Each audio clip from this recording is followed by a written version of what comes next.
Hey guys, and welcome back to another review of Grease Rise of the Pink Ladies with the final episode, episode 10, Racing for Pinks, which is exactly what it sounds like. But remember what I was saying before with what I thought might have been that perhaps the show was only ever meant to run 10 episodes and maybe it wasn't like this big scandalous thing that it got canned after one season. Yeah, I take that back because after seeing this episode, I'm like, I don't think they knew they were going to get canned for sure. I think they tried to leave it in a way to where if it did get canceled, it'd be more or less okay. There wouldn't be a lot of huge unanswered questions, but at the same time, it's still open ended enough to where they could, if it got renewed, get away with another season and not have it feel dragged out. But since it did get canceled, that is a moot point. So this picks up where the last one left off, obviously enough, where, you know, Buddy and Richie both have been expelled, and Jane feels horrible about both. She feels like she has ruined both of their lives, and like she needs to do something, but she also feels obligated to stop Olivia from marrying that teacher. So she and the other pink ladies try again to appeal to her to not go through with this. There's like a whole song and dance number that's like total 50s girl group. It's fabulous. I love it. Trying to talk her out of it, but to no avail. And she just wants them to leave and to leave her alone. She's gonna do what she's gonna do. It's bad enough that Richie's getting sent away and he's not coming back. At least I have one good thing going in my life. Go away, basically, is her attitude towards this. So they feel it's a losing battle, but at the same time, they still want to find a way to stop it from happening. They just don't see it happening. But anyway, Jane goes to talk to the assistant principal again, seeing if there's anything she could do to keep her enrolled, but no, she's already disenrolled from the school. It's done and over, her hands are tied.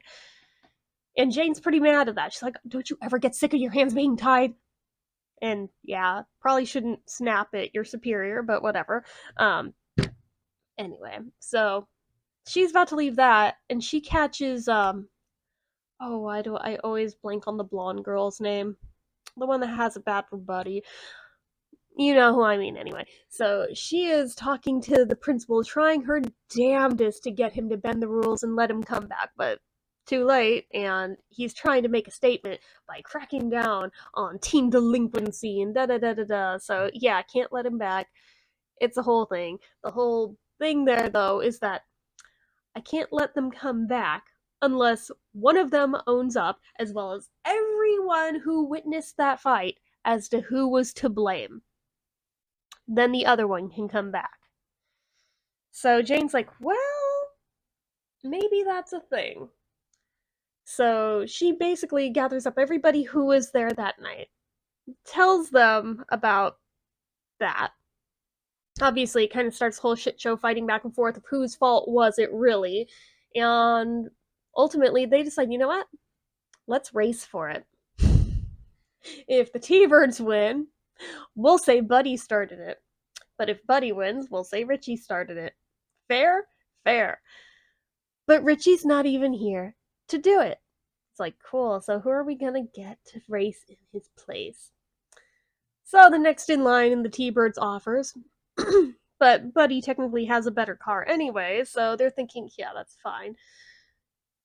Anyway, so it comes down to the wire. They kind of steal the principal's engine out of his car and stick it in the T-Bird's jalopy, but that's fine. In the Greased Lightning.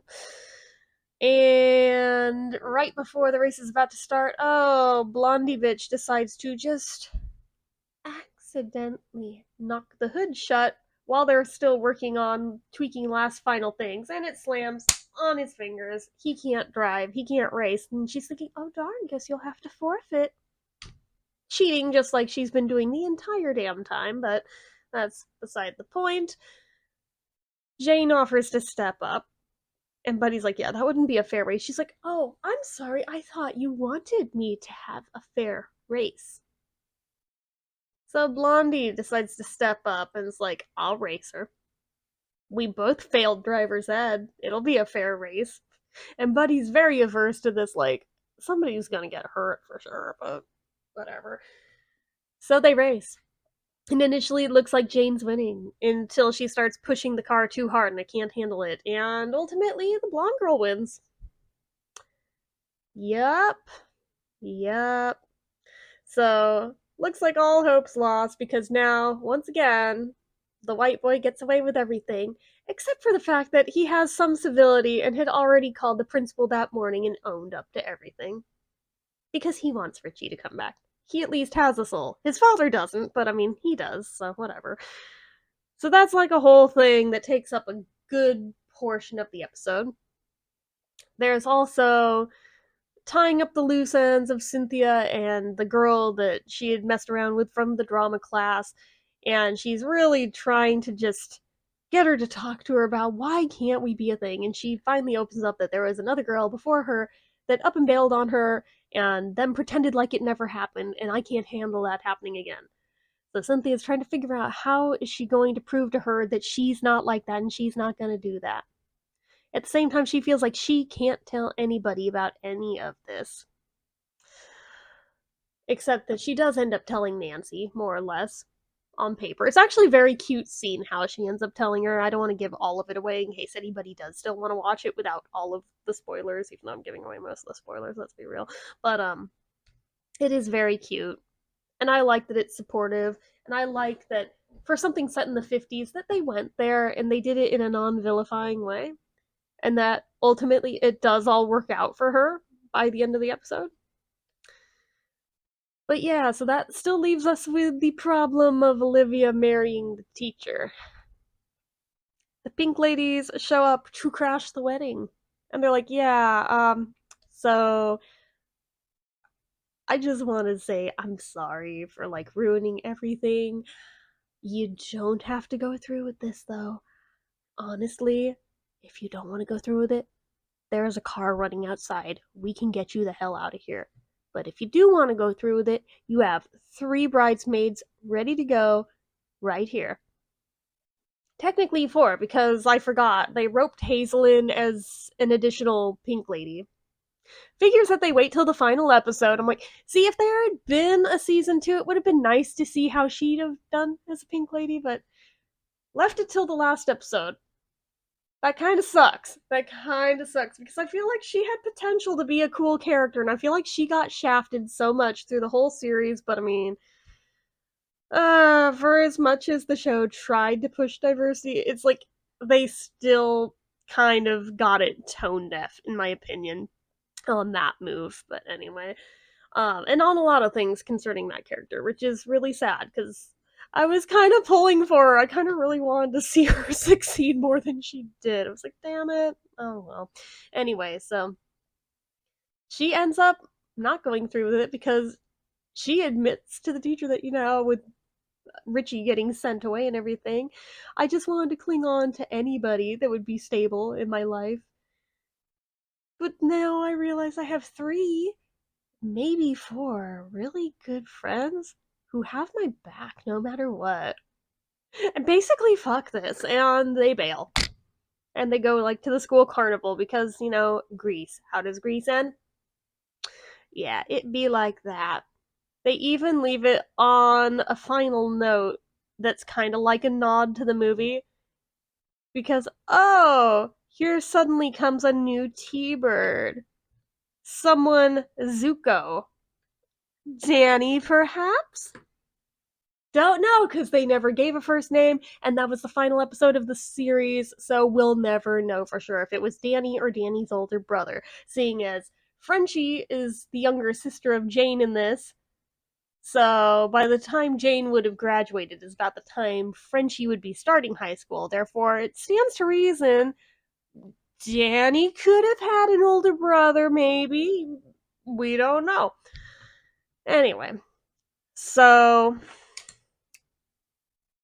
finally time for me to try to give an overall rating to the whole series. And honestly, I feel like It's exactly what I figured it was gonna be, possibly even less. Um, so I was expecting something along the lines of Glee. I'm gonna be real with you, because that is how a lot of these projects tend to go. And I was not wrong. However, I figured they would at least try to get the vibe a little closer to the source material than they did, and for that, I still feel like it was lazy, it was mediocre. They could have done a lot better, but I also understand why they chose the route that they went down, because the target demographic would be the kids that would be watching something like that. And do they want something that really fits the original Grease, or do they want something that fits more modern music stylings? I get it. I disagree with it, but I get it. But I still feel like it was lazily done on a lot of different levels that could have been done better. I would have liked to have seen better, but we can only hope for so much here. And for how quickly they yanked it off of Paramount Plus after it ending. Like I said, I didn't even finish watching the show there, and it was already gone. Kind of pathetic for how fast they really wanted to bury that one and pretend like this show never happened. I'm like, clearly they don't even stand by it, which is really sad because I can tell a lot of hard work went into this series, even if it does feel mediocre. You can tell that a lot of work went into it regardless. So that really sucks for everyone that worked on that project to have it just so quickly shuffled under the rug as if it had never even existed. At least another couple of platforms have picked it up for purchase. It's not the same as just being able to stream it as part of a platform, but I mean, I guess it's at least a way for it to not be lost media, but it's still just there's a lot of things that disappointed me about it, but that one I think is the biggest one that just they themselves did not stand by it. That's how little faith they had in this. And that speaks volumes. That volume is deafening, actually. So, I don't know. I think even though I must admit I did enjoy it. I liked it, but in terms of actually rating it in terms of quality, in terms of the writing, in terms of the songs, in terms of a lot of the different things that got involved here. Maybe like a 2 out of 5. Honestly, it's very, very lazily done. I will give credit where credit's due in that visually it's eye candy. It's very aesthetically pleasing. Had it not been for that, I probably would have bailed on it, but because it looked so good, I stuck with it, and I'm glad that I did, because there were storylines that I found intriguing about it that I wanted to see how exactly they panned out. So, I don't regret having watched all 10 episodes. I just feel like it could have been so much more than what we got. So, it's as with so many things, it's a mixed bag. It could have really done a lot better.